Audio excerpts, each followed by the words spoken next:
అందరికీ నమస్కారం.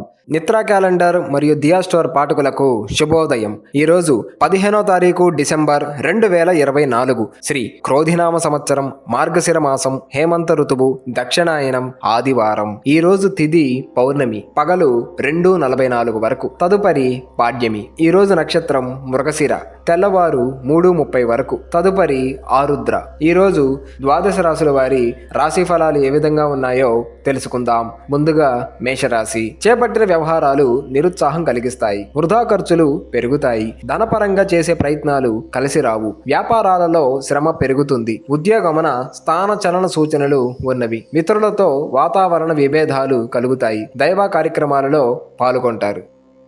తదుపరి వృషభ రాశి. ప్రయాణాలలో ఆర్థిక లాభాలు కలుగుతాయి. గృహమున ప్రశాంత వాతావరణం ఉంటుంది. ఉద్యోగమున అధికారులతో అనుగ్రహంతో ఉన్నత హోదాలు పొందుతారు. ముఖ్యమైన వ్యవహారాలలో సొంత ఆలోచనలు కలిసి రావు. స్థిరాస్తి క్రయ విక్రయాలు లాభసాటిగా సాగుతాయి. ఆర్థిక పరిస్థితి ఆశాజనకంగా ఉంటుంది. తదుపరి మిథున రాశి. వృత్తి వ్యాపార విస్తరణ ప్రయత్నాలు ఫలిస్తాయి. బంధుమిత్రులతో రాక గృహమున సందడి వాతావరణం నెలకొంటుంది. సమాజంలో కీర్తి ప్రతిష్టలు పెరుగుతాయి. ఆధ్యాత్మిక సేవా కార్యక్రమాలలో పాల్గొంటారు. ఉద్యోగమున పని ఒత్తిడి ఉన్నప్పటికీ సకాలంలో పని పూర్తి చేస్తారు. తదుపరి కర్కాటక రాశి. విలువైన గృహోపకరణాలు కొనుగోలు చేస్తారు. ఆదాయ మార్గాలు పెరుగుతాయి. చాలా కాలంగా వేధిస్తున్న సమస్యల నుండి తెలివిగా బయటపడతారు. అనుకున్న సమయానికి పనులు పూర్తి చేస్తారు. గృహమున శుభకార్య ఆహ్వానాలు అందుతాయి. ఉద్యోగ వాతావరణం అనుకూలంగా ఉంటుంది. వృత్తి ఉద్యోగ విషయంలో అధికారుల సహాయం లభిస్తుంది.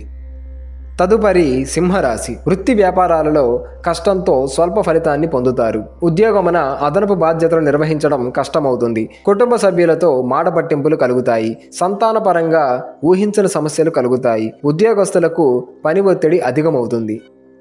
తదుపరి కన్యరాశి. ఆర్థిక పరంగా ఇబ్బందులు ఉన్నప్పటికీ సౌకర్యాలకు లోటు ఉండదు. విలువైన వస్తువులు కొనుగోలు చేస్తారు. నూతన వాహన లాభం కలుగుతుంది. మిత్రుల సహాయంతో కొన్ని పనులు పూర్తి చేస్తారు. నిరుద్యోగ ప్రయత్నాలు సఫలమవుతాయి. స్థిరాస్తి సంబంధిత క్రయ విక్రయాలు లాభసాటిగా సాగుతాయి.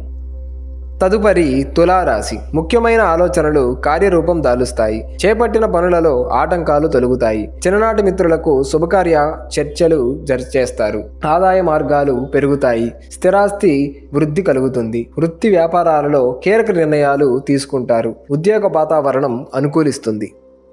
తదుపరి వృశ్చిక రాశి. ఆదాయానికి మించి ఖర్చులు పెరుగుతాయి. శ్రమాధిక్యతతో కానీ పనులు పూర్తి కావు. ఇతరుల వ్యవహారాల్లో జోక్యం చేసుకోకపోవడం మంచిది. భాగస్వామ్య వ్యాపారాలలో విభేదాలు కలుగుతాయి. వృత్తి ఉద్యోగమున అధికారులతో మరింత అప్రమత్తంగా వ్యవహరించాలి. కుటుంబ పెద్దల అనారోగ్య సమస్యలు బాధిస్తాయి. తదుపరి ధనుసు రాశి. చేపట్టిన పనులు మందకొడిగా సాగుతాయి. ఉద్యోగ ప్రయత్నాలలో జాప్యం కలుగుతుంది. ఆకస్మిక ప్రయాణాల వలన శారీరక శ్రమ తప్పదు. జీవిత భాగస్వామితో పుణ్యక్షేత్రాలు సందర్శిస్తారు. ఉద్యోగాలలో ఒడిదుడుకులు అధికమవుతాయి. రుణదాతల నుండి ఒత్తిడి పెరుగుతుంది. ఆలయ దర్శనాలు చేసుకుంటారు. తదుపరి మకర రాశి. దూర ప్రాంత బంధుమిత్రుల ఆగమనం ఆనందాన్ని కలిగిస్తుంది. గృహమున శుభకార్యములు నిర్వహిస్తారు. ముఖ్యమైన వ్యవహారాలు నిదానంగా సాగుతాయి. విద్యార్థులు నూతన విద్యావకాశాలను పొందుతారు. వ్యాపారమున ఆటంకాలు తొలగుతాయి. వృత్తి ఉద్యోగమున కష్టానికి తగిన గుర్తింపు లభిస్తుంది. తదుపరి కుంభరాశి. చేపట్టిన వ్యవహారాలలో స్వల్ప అవాంతరాలు కలుగుతాయి. ఇంటా బయట ఊహించిన సమస్యలు కలుగుతాయి. ప్రయాణాలలో ఆకస్మిక మార్పులు చోటు చేసుకుంటాయి. బంధుమిత్రుల మీ మాటతో విభేదిస్తారు. వ్యాపార వ్యవహారాలలో స్వల్ప ఆటంకాలుంటాయి. వృత్తి ఉద్యోగాలు మందకొడిగా సాగుతాయి. తదుపరి మీనరాశి. ఆత్మీయుల నుండి కీలక విషయాలు సేకరిస్తారు. పాత మిత్రులతో విహారయాత్రలలో పాల్గొంటారు. చేపట్టిన వ్యవహారాలు సజావుగా సాగుతాయి. నిరుద్యోగులకు శుభవార్తలు అందుతాయి. వృత్తి వ్యాపారాలలో నూతన పెట్టుబడులు అందుతాయి. ఆర్థిక పరిస్థితి ఆశాజనకంగా ఉంటుంది.